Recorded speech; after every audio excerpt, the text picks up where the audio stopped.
বছর এই ভারতবর্ষ শাসন করেছে মোগল সম্রাটেরা। 850 বছর শাসন করেছে ভারতবর্ষ। পৃথিবীর সপ্তাশ্চর্যের অন্যতম আশ্চর্য হল আগ্রার তাজমহল। দেওয়ানে আম দেওয়ানে খাস,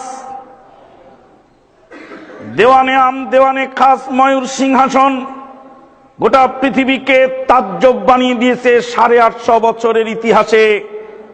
কিন্তু দিল্লির মাটিতে রহিমিয়া মাদ্রাসা ছাড়া আর কোন মাদ্রাসা এই উপমহাদেশে প্রতিষ্ঠিত হয় নাই, কোন শিক্ষা প্রতিষ্ঠান হয় নাই।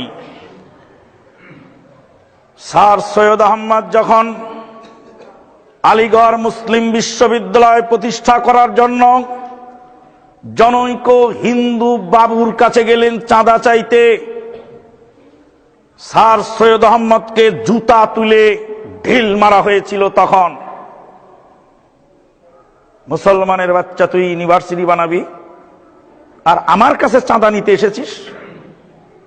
স্যার সৈয়দ আহমদ জুতাটা তুলে নিয়ে সাথীকে বলেছিলেন, ব্যাগের মধ্যে রাখো। এই জুতা চৌরাস্তায় গিয়ে নিলামে বিক্রি করব। চৌরাস্তায় দাঁড়িয়ে স্যার সৈয়দ আহমদ বলেছিলেন, আলিগড়ের মাটিতে একটি মুসলিম বিশ্ববিদ্যালয় আমি কায়েম করতে চাই। আলিগড় মুসলিম বিশ্ববিদ্যালয় প্রতিষ্ঠা করার জন্য আমি জনৈক সনাতন পন্থীর কাছে চাঁদা চাইতে গেলে আমাকে এই জুতা দিয়ে ঢিল মারা হয়েছে। এই জুতা ঐতিহাসিক জুতা, এই জুতা আজকে নিলামে বিক্রি করব। যিনি কিনবেন তার নাম ইতিহাসে থাকবে। এর নিলাম দাম কত সবাই বলেন। চৌরাস্তার মাটিতে নিলাম হলো জুতা। অনেক টাকার বিনিময়ে জুতা বিক্রি করে স্যার সৈয়দ আহমদ আলিগড় মুসলিম বিশ্ববিদ্যালয় প্রতিষ্ঠা করলেন। শাহ ওলিউল্লাহ মুহাদ্দিস দেহলভী রহমাতুল্লাহ আলাইহির দাদার নাম ছিল আব্দুর রহিম দেহলভী। শাহ আব্দুর রহিম দেহলভী দিল্লির ফাটক হাবাসে সর্বপ্রথম যেই মাদ্রাসা প্রতিষ্ঠা করেন তার নাম ছিল রহিমিয়া মাদ্রাসা। রহিমিয়া মাদ্রাসা ছিল দিল্লির ফাটক হাবাসের মাদ্রাসা। 850 বছর ইতিহাস এই ভারতবর্ষে মোগলদের শাসন। উল্লেখযোগ্য কোন শিক্ষা প্রতিষ্ঠান তারা রেখে যেতে পারেন নাই। করেছেন বিবির কবরের উপরে মাজার, নাম তার তাজমহল। তাজমহলের পয়সা দিয়ে তদানীন্তনকালে 90টি ইউনিভার্সিটি বানানো যেত। 90টি ইউনিভার্সিটি বানানোর পয়সা দিয়ে তাজমহল গড়া হয়েছিল।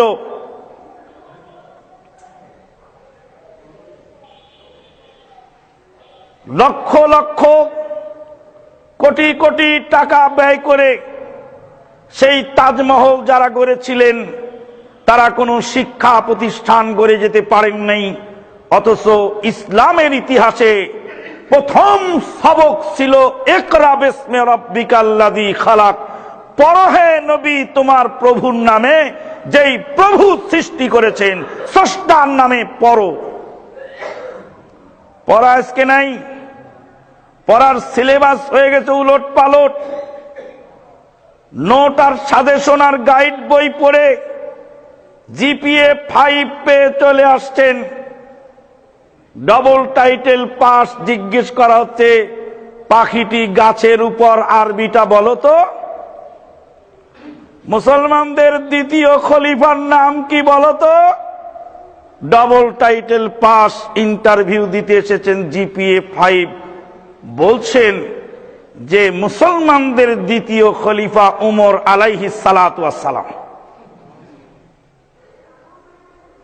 বাস্তব কথা বলছি, কোন ইতিহাসের পাতা উল্টিয়ে নয়। বহু ইন্টারভিউ বোর্ডে আমাকে বসার সুযোগ হয়, আমি হতভম্ব হয়ে যাই। যেই ক্লাস পাস করেছে যে তার বানানটা ঠিক মতো জানে না। ইন্না লিল্লাহি ওয়া ইন্না ইলাইহি রাজিউন। একটু